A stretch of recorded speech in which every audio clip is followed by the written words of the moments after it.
முகங்கள் முரண் அன்று அழிய முன்னின்ற பெம்மானும் முகுந்தனுமே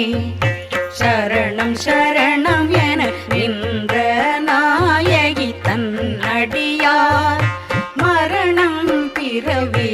இரண்டும் எய்தார் இந்த வையகத்தே வையம் துரகம் மதகரி மாமகுடம் சிவிகை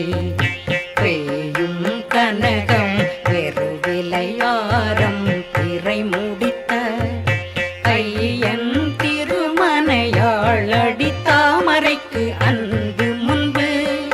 செய்யும் தவம் உடையார்க்கு உளவாகிய சின்னங்களே சின்னஞ்சிறிய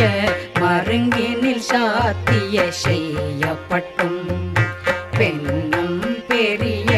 முலையும் முத்தாரமும் பிச்சிமை